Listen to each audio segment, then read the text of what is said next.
And how lovely it is to have you all. And as you're coming into the session, would you like to put where you are from so that we know where you're from?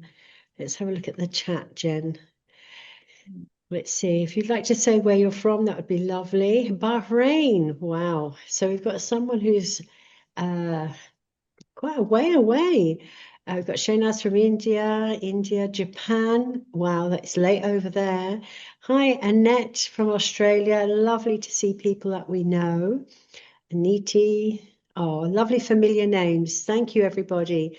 And it is always wonderful to see people we know, meet new people, and also we're very grateful that you're tuning into us because it's very late somewhere. I know it's really, really late.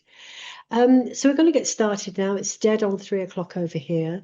And I'd like to introduce my colleague who is based in Canada. And it's Jen Jones, who is our UX designer. And I'm going to let her explain a little bit about her role. But this is a really exciting webinar and one that I am really interested in because it's all the updates to do with Jolly assessments.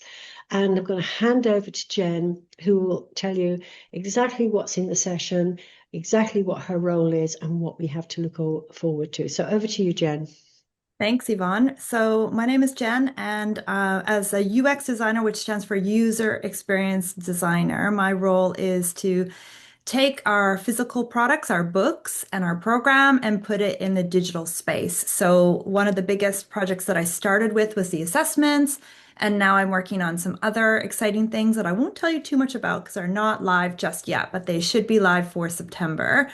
So with assessments, it took us about almost a year to create it. It came live last year.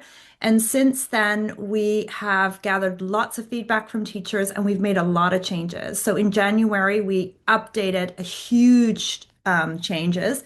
And then actually last month, we squeezed in a few other smaller changes. And this is mostly based on feedback from teachers, teachers asking me for things, saying, I really need this. How can I do this? When we hear these kind of things, we understand how you need it to work in your context, in your classroom, and then we as a team think about how can we build that for you. So I'm going to take you through a whole bunch of updates, and it is quite confusing in the sense that if you've never looked at assessments before, there is a lot here. But just keep in mind that I do have all these training videos on Jolly Classroom. They're also on our YouTube channel, so you can always go back. And if you still can't figure it out, just send me an email. My email is at jen with two N's at jollylearning.co.uk. Maybe Yvonne, if you could type that in the chat for me, that would be really helpful. Yeah. So what I'm going to do is I'm going to share my screen so that you can take a look at what we've got here. Yvonne, can you see my screen okay? Yes, yes, it's nice and clear. Okay, perfect. So we've got my screen up here, and what I want to start with today. So, one of the biggest features that we've just added in is our phonics screening check, which is a government check that's done in the UK for year one students. But it's also really valuable for all teachers to know about it because the difference with the phonics screen check is we have added 6 tests that are the exact tests that were done in the UK. And the thing that you can do in your class is if you have a new student that joins in, or if you have an older child that is struggling with reading and writing, you can use the phonics screen check to see where they're at and see where their gaps are to help you to better understand what kind of interventions they might need.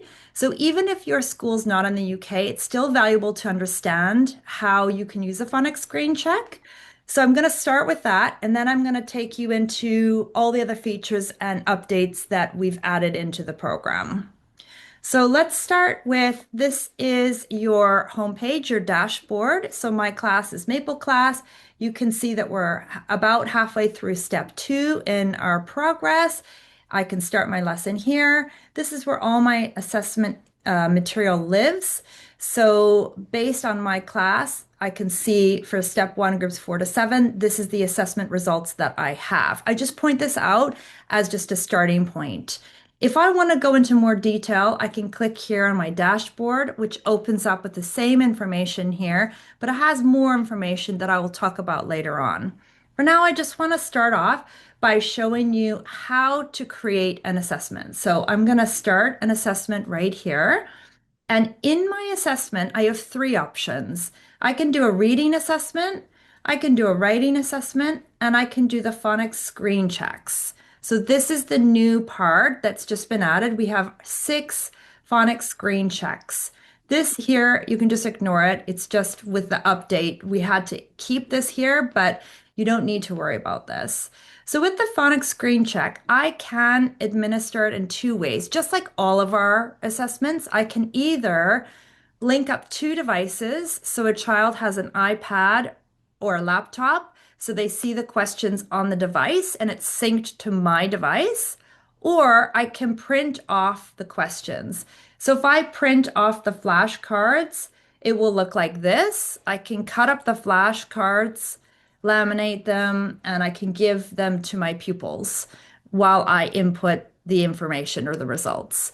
So you always have that flexibility with our assessments. So let's say I want to do an assessment for the Phonics Screen Check 2018.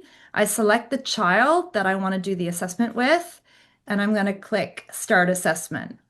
Now, if I want to link up 2 devices, I can do that. It's a little bit confusing to show you here, but I do have a training video that shows it in a little bit more detail, so I won't spend a lot of time explaining that, but just so you are aware, you can do it in 2 ways. So if I want to click here, I can have the questions for me. This is what I see. When the child reads the word, I click it's correct or it's incorrect. So as I click correct or incorrect, it's going to automatically go to the next card. With the phonics screen check, we have our alien words, so words that are not real words.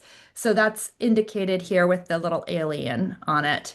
And as I move forward, you'll notice that there will become some real words. So you can see there's no more alien on here. If I've linked up 2 devices, the child will see exactly the same thing, but they will not see this right or wrong. They will also not be able to click the arrow button to progress. So the teacher is the only one that has that information. But I also could print off the flashcards for the child to see. And if I did it that way, then I could just input the results here. So I could be clicking on the cards and clicking correct or incorrect. I can also use my arrow keys on my keyboard as well to make it faster. When I get through the whole assessment, I'll save it and the results will go to the pupil profile, their individual profile. I'm not going to save it right now because I don't want to mess with my information, so I'm not going to save it. And just to show you, and this is a new feature that we've added, and I'm really excited by this because it was mentioned by many teachers they wanted this feature. So over in our class overview, I can now look at the phonics screen check assessments. So let's pretend for a moment that my entire class was assessed with the 2018 phonics screen check. And so I did all my pupils, and you can see their scores here, and I can move across to see all of my pupils on that assessment. Now, different schools will do this differently. Some schools will assess all their pupils multiple times throughout different times of the year to see progress. So they might start year one off as a baseline to see where they're at. They might do it at December, maybe again in March, etc. So we've got 6 assessments that you can do. And the big difference, and the reason why I think this is valuable for schools outside the UK, is that every single assessment has the same amount of questions, the same type of questions. You have real words and alien words. So the alien words, the point of that is to see, are they actually reading, using their phonics knowledge to read the word, versus sometimes with real words, they might just be kind of guessing. So you can really tell if they know their phonics or if they don't know their phonics. And because it's like for like, it's the same amount of questions, it's the same difficulty. So you can really see progress. Whereas in our normal assessment, because each assessment is assessing different things, you don't see progress over time, right? That's the big difference. So if you are doing the phonics screen check, Some schools will want to test all pupils every single time, and others might choose not to do that. They might have time constraints or they don't have as many adults to do it. So if I do the first phonics screen check and I see that I've got some pupils who are in the dark green, so they're really secure, I might not need to assess them again. So I might then, for my second assessment, choose to assess just the pupils who were in bright green and lower. And then once they move into the dark green, I might think I don't need to assess them. So essentially, what you're trying to do is get your class in the green zone, 80% or higher. When they're in that green zone, 80% or higher, I might not need to assess them. If a child's really close, like here, this child, Lucy, was at 80%, I might still want to assess her to keep going to make sure that she's really secure. And obviously, you're not assessing them every week, right? You're doing it over a period of time and you're doing interventions and you're working, you're continuously practicing so that you can see this growth. So far, Yvonne, do we have any questions at all? No, you're okay. Everyone's quite engrossed with what's going on, so you're okay. All right, perfect. So this overview, you have it for the phonics screen check, but you also have it for the other parts of our program. And I'll just dip in right now really quickly because I think this feature is so powerful. What it does is it takes your entire class and it takes all of the letter sounds for the entire phonics program, including the alternatives, and it shows you both in reading and writing how your class is doing. So it's just red or green, meaning they can do it or they can't do it. So with Max, he's at 100%, meaning he's got every single sound nailed. Here, class average, I can now start to see these sounds are in the orange. So that's where it's different, right? In this part here, the child either gets the sound right or wrong. But the class average is telling me the overall average. And we're using the same four colored dark green for secure, green for good, 80% or higher. Orange is in that almost at green, and then we've got red. So I can see, these are sounds that my class are weak at, so I might do extra practice on those sounds. So I've got this quick snapshot. And again, remember, this is a reading thing. I can do the same thing for writing so that I can identify, oh dear, for writing, I've got a red color. So that's a real problem. I might really want to target that sound. And again, can go across to see all your pupils and they're organized with my weaker red and orange at the end so that I can really identify those pupils. I also can export this so that I can print it off or I can send it, say, to my senior leadership team or my heads to show what's going on. And I can also change the way it's sorted. Right now, it's by average score. So I've got all my green on the left and all my orange and red on the right. But if I wanted to change it to first name or last name so that I can look at it in a way that maybe I'm more familiar with this order because that's the way my register is, I can I can switch things up. Any questions so far? No, I've had somebody ask, can this be bought separately? It is part of the Jolly Classroom app and is embedded within that as other things are. So it's a But great but actually you addition. can purchase assessments separately. Oh, You you can. can now. Okay, Yes, well, you that's can. good. Yeah. So you can purchase assessments, which would mean when you go into assessments, you've got all these reading assessments, all the writing assessments, and the phonics screen check all together bundled. So if you wanted to just do assessments, you can purchase this. But you're right, Yvonne, that if you've purchased the phonics course, it's included in the phonics course. Yeah. And there's another question by Christy who says, can the children take this? Can it be done independently? That it has to be done with a teacher? Yes, the teacher has to administer the test purely because we can't have a child self-evaluating for these No. type of assessments. No, because When the child is saying the sound, if it's a reading test, when the child's saying the sound, it needs an adult to hear whether they've said it correctly or not. And Mm. that does bring me into perhaps this is a good time to talk about the writing test because the reading assessment is very similar to the phonics screen check. The only difference is that we have four potential parts of the assessment depending where you are in the program. So we start off with letter sounds. If I just quickly show you an assessment here for our beginning assessments, we've got the letter sounds here. We have words, and then we have later on, we start to add in other things like tricky words, capitals, and also sentences. And when with sentences, it is a little bit different because when the child is reading the sentence, when they make mistakes, you're going to click on it to say that's an error. And you can see down here that it will update for every error that you have. It will move along here to update that.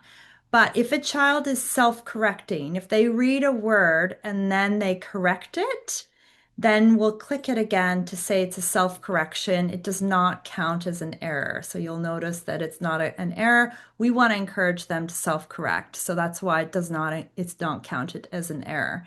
So throughout the program, depending where you're at, there are four potential things we're assessing for: letter sounds, words, tricky words, and sentences. Similarly, in writing, we have the same kind of idea with writing. Um, and another thing to note that some teachers like to assess in smaller chunks more frequently. So we've also updated the writing assessments so that you can choose to only assess on one part. Some teachers said to us that the assessments were a little bit long for that age group. So we have made that change. With the writing assessment, it's different because it's meant to be done with a group of pupils. You could do it the whole class if you felt they were ready for that, but a lot of our teachers choose to do it in smaller groups.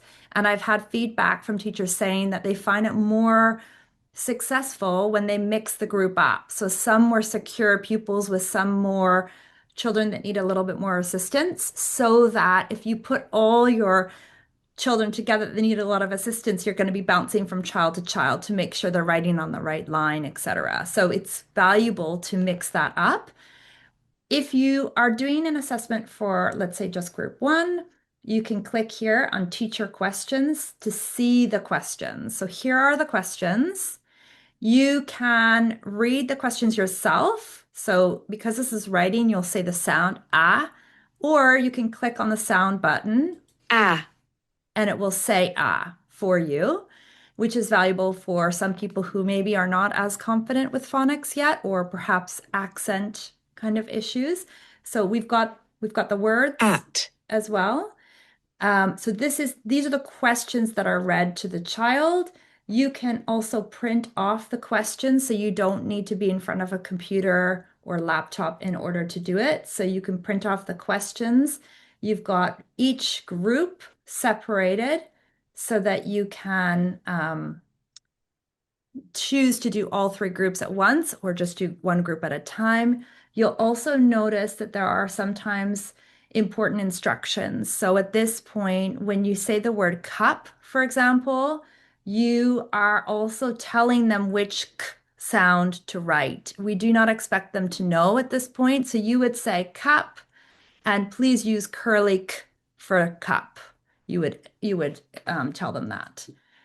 Um, and then the pupil sheet, this is really important. You would print off the pupil sheet ahead of time so that the children have the lines to write on. This is particularly important later on when some sounds have more than one way to write it. So this is the sound k right here. So they would be writing the C, the K, and the CK. So this is very important to have this writing sheet before you do that. And you might be thinking, okay, so how am I inputting the information? So let's say you take a group of six children, you sit them down together, you administer the assessment, you collect their sheets in, and later on, you're going to mark them. You do not need to mark them on the sheet. That will just waste time, actually. It's much faster for you just to input the results. And here's how you do it. You click on the assessment that you're inputting, you click the child's name that you're inputting the results, and you click input results.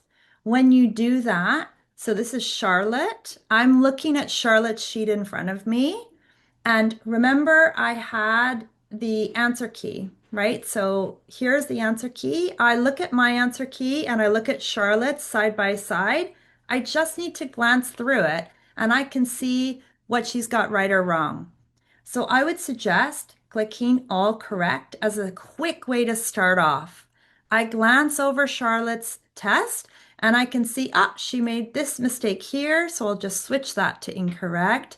And she also spelled that wrong, but everything else is fine. And I'm going to save and finish it. So it's really fast to input the results.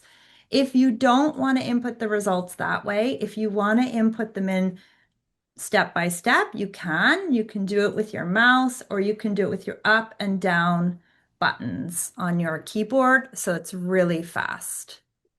Okay, Jen, before you go too far, Malka said, could you just explain how to link devices again before we go too far?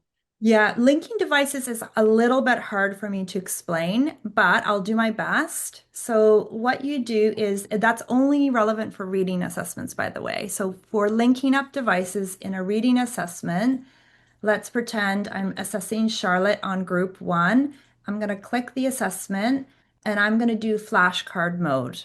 So I click on this device. This is the device that I will be looking at. Then what I do is I get my second device, let's say an iPad. I log in to the same account, so my email, so that it's the same account as this. I log into Jelly Classroom on my email, and when you go to the dashboard, there'll be a yellow box at the top that says Assessment Session in Progress, Join, and you click the button to join, and it will pop up with this same screen, except it won't have the correct or incorrect, and it won't have this arrow. That's what the child sees. So you give the iPad to the child. They cannot swipe to move to the next question or anything. They cannot do anything. All they can do is see this card that says P on it. They say, you click correct, and it moves automatically to the next card when you move it to the next card. They say, you mark it correct, etc. Does that make sense? Hopefully Yeah. that's clear. And by the way, just to remind you that over here in this training section here, I've got lots of training videos under assessments that will walk you through it. So this video here, step one, reading assessments, will show you how to do that. So if you're still confused, this is the one that you want to watch.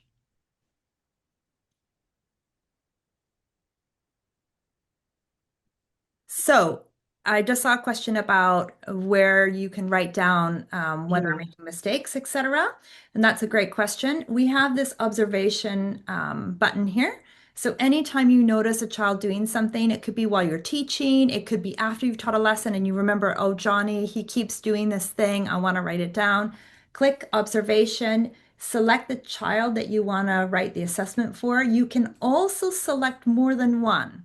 Let's pretend you were doing an intervention with a small group and you want to write what you did with that intervention group. You can do that. So you can do multiple children at once, select pupils. You can see the children there. You can edit it here and be like, oh, yeah, I didn't mean him actually. So I'm going to take that child off. You've got the date. You can change the date, write the comment. You can even upload a photo and create the observation. So you can do that really easily. You can even do that when you're in the middle of an assessment. So let's pretend you're assessing a child, you're doing a reading assessment, and in the middle of the assessment, they are doing something strange that you want to note. You can do it literally in the middle of the assessment. Just quickly, the child won't see it because you won't let them see your device, right? So either the child has a device of their own that will not show this, or they have a sheet in front of them that you've printed off. You can just quickly write the comment, create observation, and then you're done. And it's really good to do that as often as you can because that information is so important to have. It will help you to write report cards later on. And this brings me to another feature that I want to mention that's a new feature that we've just done. So I just want to show you that right now, which is, let me just think the best way to show you. Okay, so this is my main dashboard. And on my main dashboard, remember, you can look at assessments here. You can start an assessment, you can start your lesson. But over here, you've got some quick actions. And under printables has two amazing new features that I'm really excited to share with you. One is called focus cards. And what that is you can see Freddie here is in red. Okay, this is a snapshot of my class. I can also change it so that I see my lower pupils at the top here. And I might think, okay, Nia and Freddie and Samir, and maybe I want to do all my reds and oranges.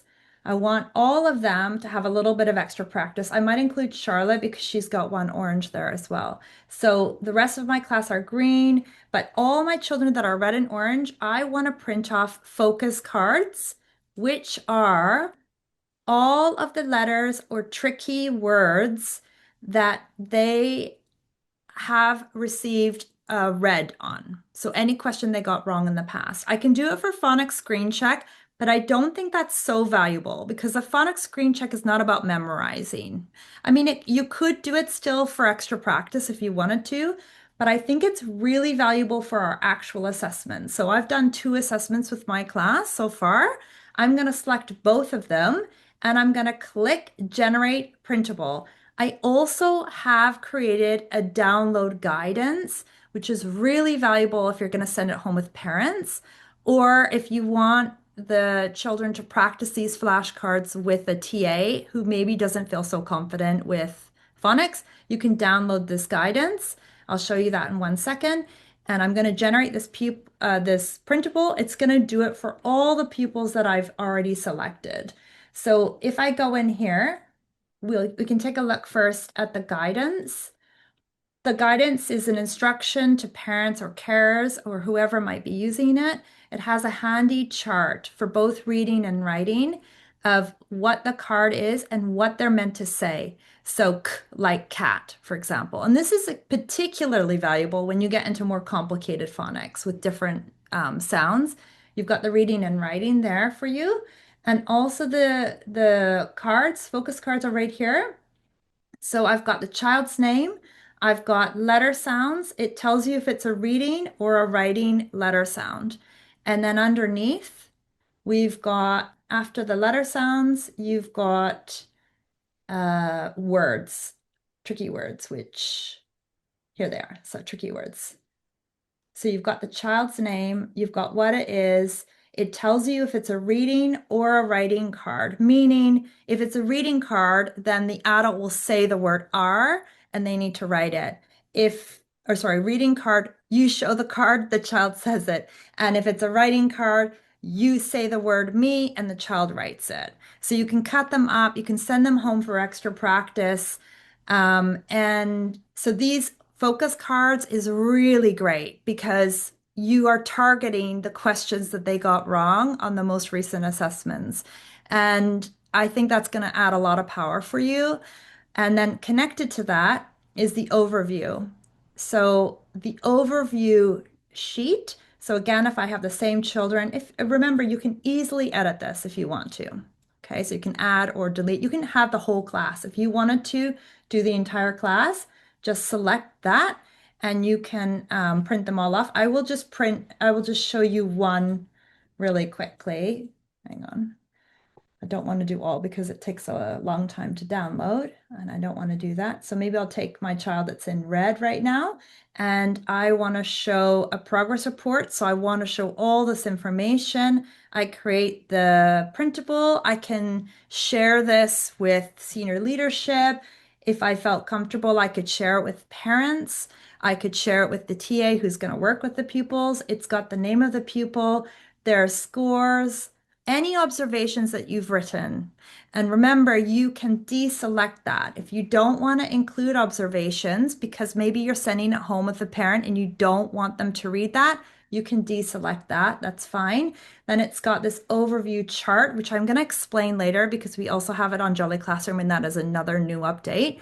But you've got the exact same overview chart for both reading and writing because remember, we have different assessments for reading and writing, so they are different. And then you have a snapshot here of all the assessments that have been done. This is important because sometimes you reassess and you want to see all the different assessments, particularly if you had a child that was doing less assessments, but the same one multiple times. That's really valuable for them to take a look. And you've just got this information ready for you to print, share with whoever you feel is valuable. So these two things work together that provide you with a lot of information.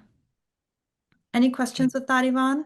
No, I think everyone is absolutely absorbed into what you're doing. It said this page will automatically be generated. Is that Yeah. correct? Yeah. Yeah. Okay. So it automatically takes any red cards that the child has, and the progress report takes all the information that you will see on the child's progress page, which I will show you shortly. It takes that information and makes it into a printable format so that you can print it, share it, do whatever you need to with it. Mm. And the really good thing is that you can identify the gaps before they become really big further along.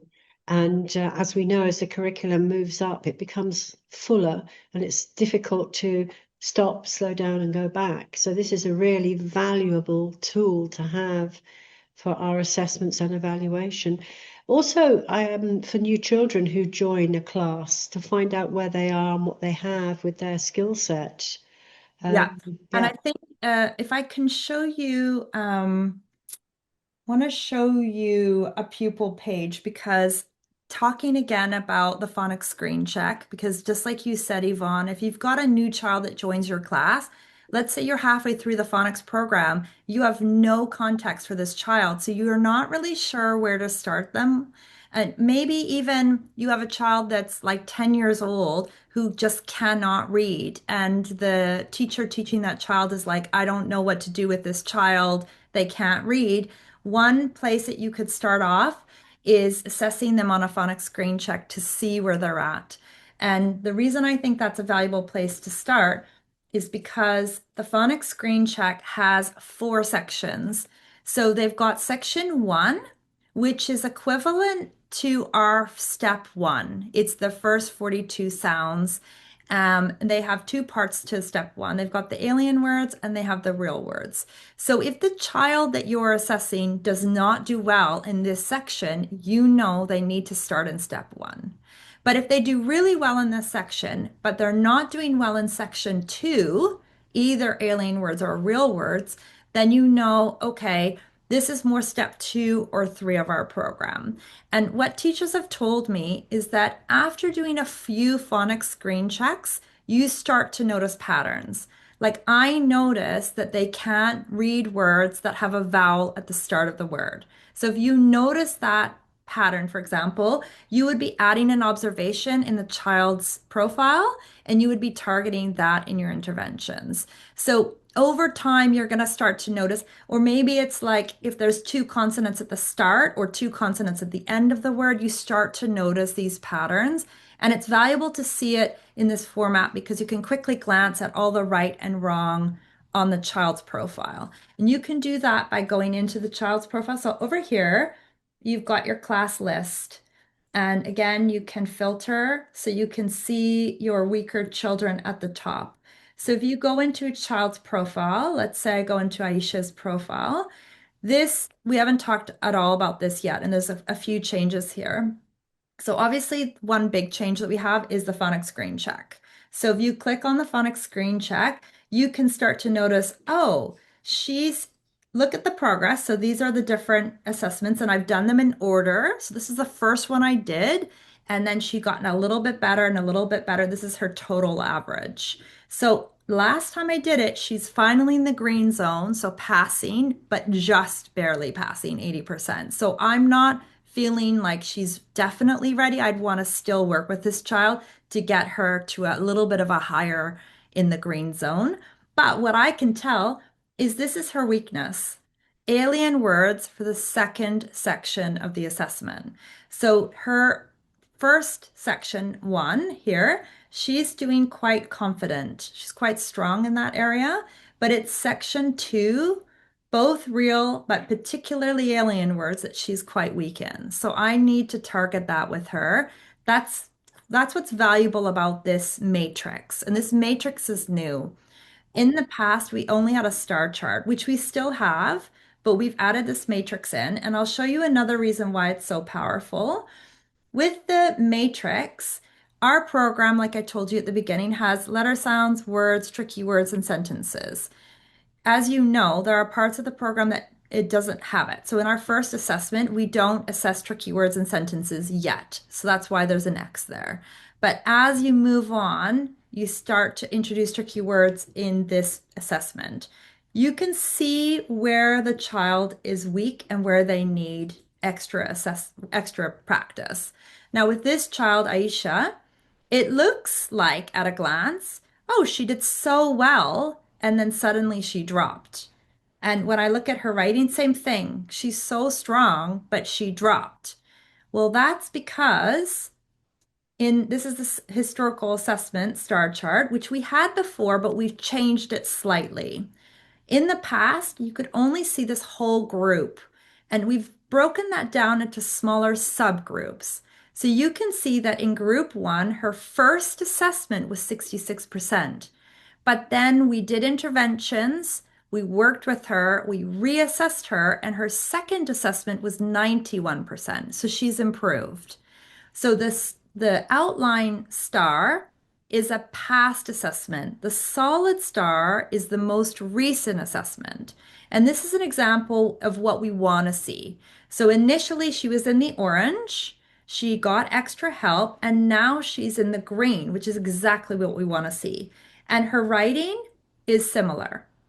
But when you come back up here, you only see the most recent scores. You only see what she's done recently. You don't see the past. You don't see that, oh, she was struggling initially. But now when I go into the most recent assessment, you can see that she's orange across the board. And that's reflective here. So this would tell me that this child needs more help. And when she got help last time, when she got the help, it worked. So I know she needs further help. And one thing that I want to show you, just quickly, I know I'm jumping around a lot here, you guys. I'm really sorry. There's so much to show you. But I just also want to point out at the bottom of every child's profile page is this, which might not seem very important, and you probably won't use it all the time, but every once in a while, you might think, what's going on with this child? I want to dive in a little deeper. What questions are they getting wrong so that I can really understand? You can open it up to see the exact results of the assessment. So I can really dive deep and go, okay, she made that word. Is that because it's a four-letter word? Was that what was hard for her? Because she did really well on these three-letter words. So is that the issue there? Okay, she got that wrong. So I can really dive into her assessments in the past and see, this was her first one. Look, she got a lot more wrong, and then she was reassessed and she's improved. Just keep in mind that this information is directly connected to here. So, step one, groups 1 to 3, those assessments are saved here. But her most recent assessment, which was step one, groups 4 to 7, if I change that, I will see that assessment here. It also tells me the date that she took the assessment. So I can open this up. I have not reassessed her on this. I also have a summary here. She's weak in everything. Words is her strength, actually, which is interesting for me to note that. That's unusual, I would say. So I could be thinking about why that might be. Maybe, I don't know why, but maybe I need to think about that a little bit more. Also, just to point out, sometimes you have the card that has two different sounds. So that happens later on in our program where you've got a sound and we're looking for ooh and If she can't do both, then you're marking which one she cannot do. Same with the and later in the program, there's sometimes even three or four things that they need to say. So you are marking that very clearly, which is really important for you to have that information. Okay, we've got a question from Christy saying, where can I find the letter and sound chart if I don't have any students entered into the focus cards area? Where can I find the Letter and sound chart if I don't have any students entered into the focus cards area. I think you have to have the students entered, don't you? Yeah, I'm wondering if she's talking about the chart that I made to support parents. This chart, I wonder if she's talking about, or Yeah, he, if they're talking Christy, about yeah. this. Christy, if you'd like to pop a message in about which specific area you mean. Yes, that's it. That's it. Yeah.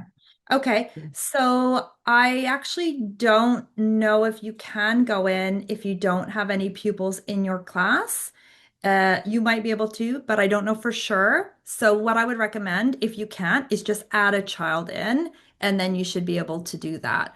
And for any teachers that are kind of new to this program and they're just playing around with it, I do recommend add in a pretend child, and then that way you can play around with it. It's the best way to learn, to be honest. If I could move on, Elaine, Yvonne, I should say. Yes. So in assessments, in the dashboard, this is where you find all the key information for your class.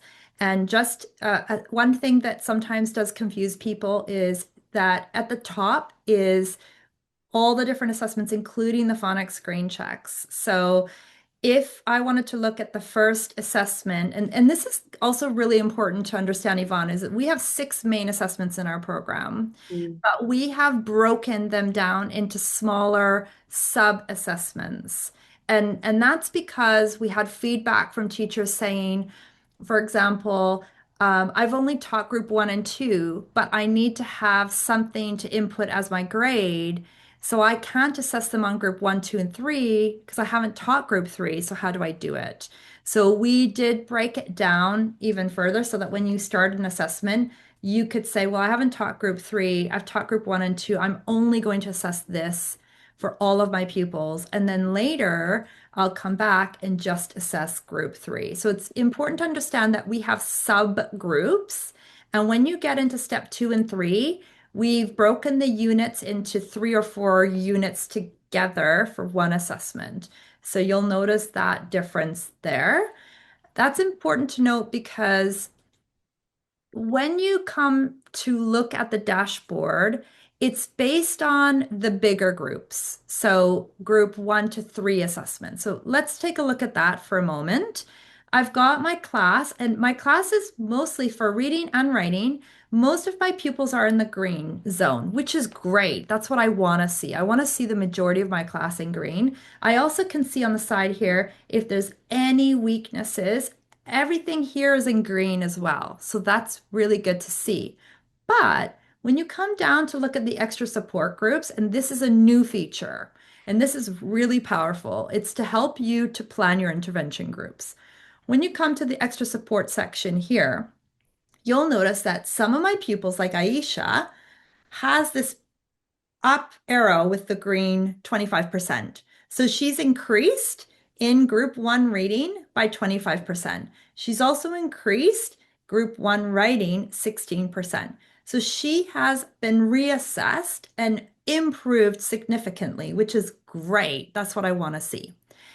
Now, this filtering, I can look at who is now at risk. So I've done reassessments. Who is now still at risk? So Yusuf, I reassessed him. He's doing okay here, but you can see here, oh dear, he went down when I reassessed him here, which is not great to see. He also improved here, but he's still in orange here. So overall, he's still highlighted as at risk. And I can see Samir here. He's also gone up, but he's still in orange in some categories. So although he's improved, he's still somebody I need to work with and watch out for. Freddie and Nia have not been reassessed yet. they're not ready to be reassessed, and they're in orange or red, so they're still at risk. So the reason that we've got initially at risk is sometimes you want to see growth.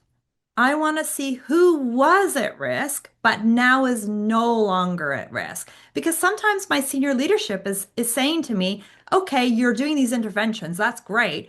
But why? Like, are they helping? What is the purpose? What progress have you seen? And here's how I can show them. Look, this is the list who was at risk initially. And you can see the growth here, which is great. And I can also now filter to show you I only have 4 pupils now at risk. So that's a big achievement that I've got. Okay, so this was my first assessment. So I've reassessed them. If I look at my next assessment, this is the second half of step 1. I have not reassessed yet, except Emily. I've started to reassess her. You can see I've reassessed her on reading for group 4, 5, 6, and 7. So I've not done her writing reassessment yet. So I'm probably at the point now where I've done the first assessment. Let's pretend I've done 6 weeks of interventions, and now I'm at the beginning of reassessing my pupils, and I've started with Emily. So, what I'm hoping to see is these orange cards move to green, or maybe the red cards move to orange. And you might notice that the 2 pupils here, Nia and Freddie, they have not been reassessed. And you might imagine that they're on a different track than the rest of the pupils. Maybe they have a one-to-one support, so they have not been assessed yet in this because it doesn't make sense to assess them on this if they're still not doing well on the first assessment. It's just setting children up for failure if they're in orange or red and you just keep going on with them. They need to have green before you move on. So green is kind of the 80% is where we want to see them.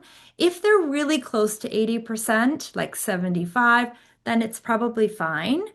But we would say that it is important to keep pupils mostly in the whole class learning environment, learning phonics together and doing interventions outside of that.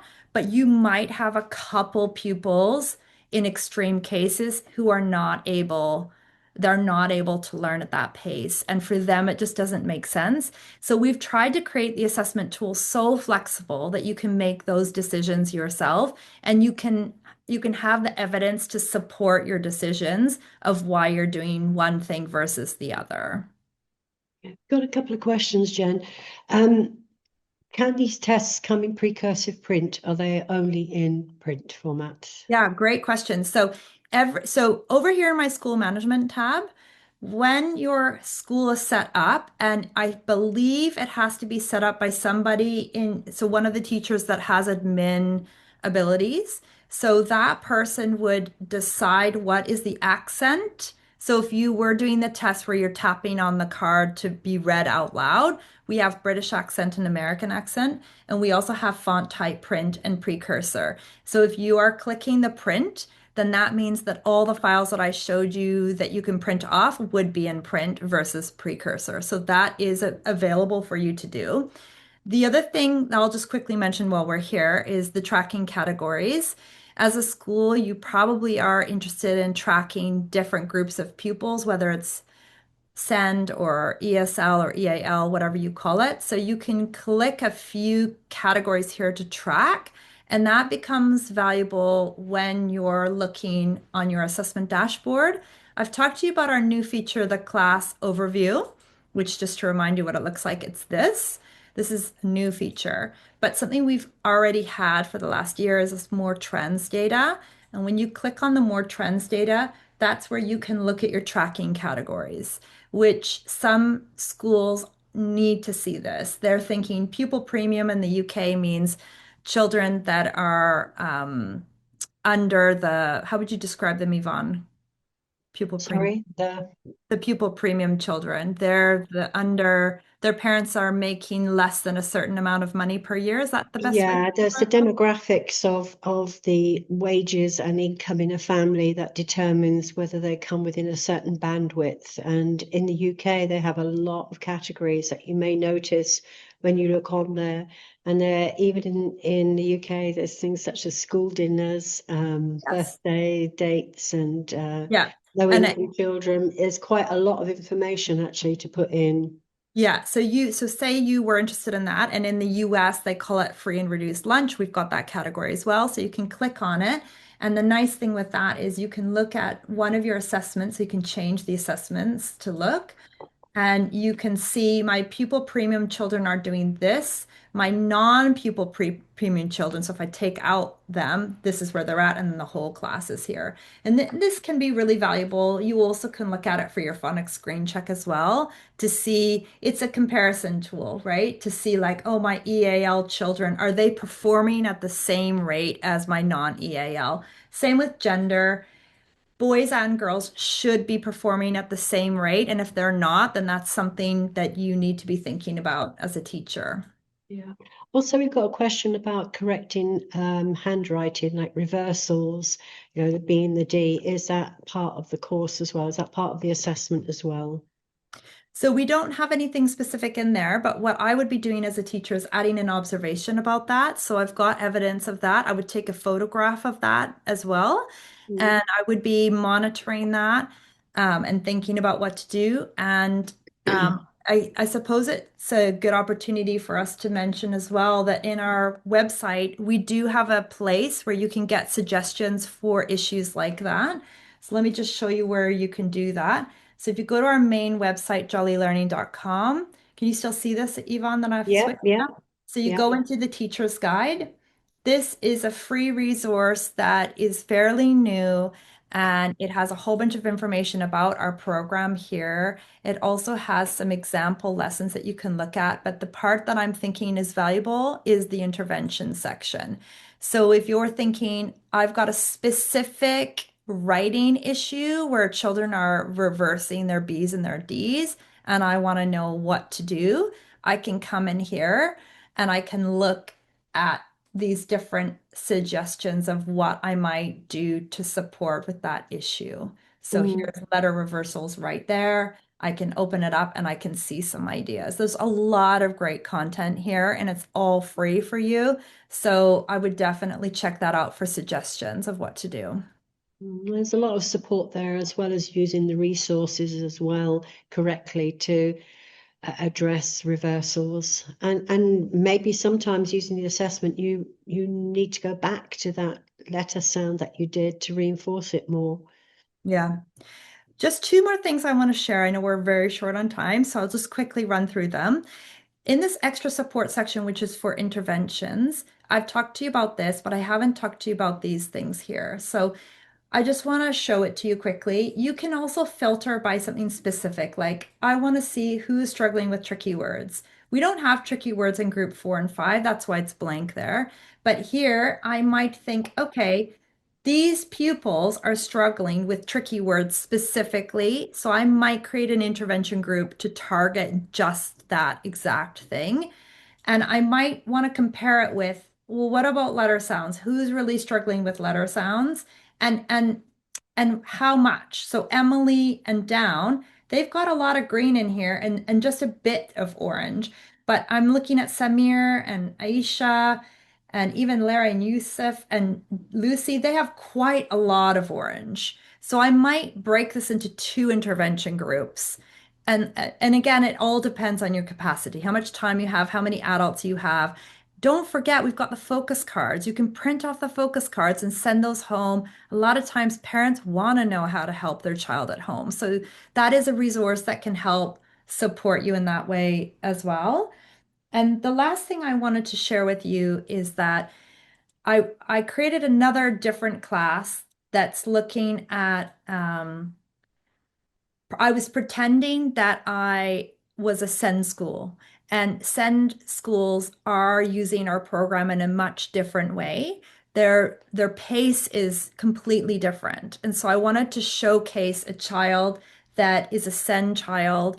And one of the issues a send school said to me is we need to show growth when they're doing the same thing over and over again. It can take them a really long time to finish step one. So, how are we showing that growth when they're taking all year to do step one, or they're taking all year to do three groups? How am I showing that growth? So, I wanted to showcase that with you quickly here. So, we've got this student here. It looks like, pretend she's been doing this for a whole year. It looks like she hasn't done a lot. But when I come down here to historical assessments, you can see that every single star is an assessment. And she's done a lot of assessments. She started off with 16%. I don't know for sure that this is in chronological order, but as I hover, you'll see the date. So you can hover, the dates are the same because I've created this as a made up class, right? So, but your dates will actually be accurate and for real. So you'll see that she's made this growth. The solid star is the most recent one. And so now she's at 100% for group one. That's great. And I can show all this effort that she's made, which is amazing. And I can also show in group two, same thing. Now, group three, she's not quite there. She's still at 66%. So with her, she needs to do another reassessment. And I want to show you really quickly how to do it. It's so quick and easy. I'm going to select group three. I want to do a reading assessment with her. I'm going to click on this. Now, rather than starting from here or clicking all correct, I want to see what she did last time. So I'm going to click latest results. So I'm going to import her latest test results so I can see she got these questions wrong. Now I have two options. I can either reassess her on everything and think, right, I don't care what she got wrong last time. I still want to know, is she still secure in these sounds that she got right? So I want to start from the beginning, or am I short on time and I just want to target the red cards? That's up to you as a teacher, and it will be different based on your child and your situation, and you can make that decision yourself.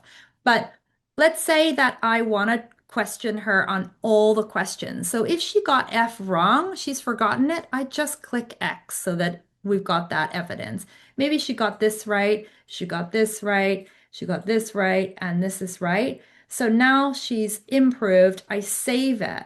When I save it, I'm going to go back into her profile. And I can now see immediately in reading, she's at 91%. So it immediately imports her latest result here. And I think, great, she's done well. She's now secure in that. Now I need to reassess her writing because it's still orange. And just super final, because I know, Yvonne, we're almost out of time. You might have noticed that this is gray. And you might be thinking, why is it gray? It's gray because I've not finished the assessment. So remember, we talked about how we've got the main assessments, but she's only done group four. She's not done group five, six, and seven. So until then, this will be gray. It tells you the percentages, so you know where she's at, but it's gray to indicate she hasn't done all of the assessments inside it. Okay, we do have a quick question from Lauren who said that two of her pupils do not appear on the assessment list, but they are in the classroom. How does she add them to Hmm. the to the assessment list? That's quite strange, isn't it? It is strange. So, Lauren, if you could email me with screenshots, Yeah. and then what I'll do is I'll look into it and hand it off to our development team. So that's a strange one. And anytime you've got some like a strange, weird thing like that, because it does happen, just send screenshots and send it to me, and then I can deal with that problem. Okay. All right, I've put your email address in there. And I think the best advice is play around with it, as Jen said, because have a hypothetical group of children, give them all different percentiles or what have you, and just play around with the app to see how it works for you. And I think, when I first started using this, it was a bit different to what I'd been used to, but now it kind of flows really well, doesn't it? It flows. The main feedback that I get from people is that it's quick and easy to use. And once you understand it, it's so powerful. The Yeah. data is, you can look at the data in so many ways and you will learn so much about your class. And the idea being that it will allow you to really quickly and easily know who needs help so that you can target them. And that's what we want. We want you to be able to look at the results and go, okay, oh, my class is weak in these sounds, so I want to target these sounds in my everyday warm up. I don't care about these other sounds because they can do it. And I can also see across the board this way how my pupils are doing. You can spot the gaps so early on so that you can intervene, and you've got the ability to decide, do you want to assess all three groups at once and just do assessments less frequently, but longer each time? Or would you rather assess in shorter chunks more frequently, and then that way you can intervene quicker? There's no right or wrong way to do it. It will depend on your situation. Mm. I think also the impact of having an assessment like this means that no child is struggling when they move further up Mm. and transition to jolly literacy. We know that they are secure with everything at that foundation level so that they can move on securely. And I do a lot of work with schools that have gaps in year two. It becomes very visible in year two about the gaps, and filling those gaps is quite hard when you've got a lot of plans going on with different subjects. So this will be available on our YouTube channel in about a day or so. So you can go back and have a look and pause and play around, which is really important. And I have to say a big thanks for Jen, because this has been a huge project to develop and also to update. But equally, we thank you for letting us know what you want and also the possibilities. And that has been a big trigger for change, hasn't it, Jen? Yeah, it's really exciting. And I feel like I I feel happy and excited that we're able to listen to teachers, that teachers are willing to spend time with me or you to explain what your problems are, what you want in a product so that we can make it work for you. Yeah, and in a time where we have to be accountable for children's learning, it's great that we can have records of their progression, not only for the school, but also parents as well. That's a big thing. Hmm. So, as we are drawing to a close, everyone is very grateful for the session and thank you. Let's see loads of emojis for Jen, because this is a lot of work that she has done. And we look forward to seeing you with our next webinar. And gosh, it will be holiday season soon. So, everybody, thank you for joining us. And we look forward to seeing you again at our next webinar. Bye Yeah, for and now. please do just email me with anything you want, feedback, questions. I'm always happy to help. Yeah, and she's going to be bombarded now. Fine. All right, bye for now, everybody, and thank you, Jen. All right, Bye. bye. Bye-bye. Bye-bye.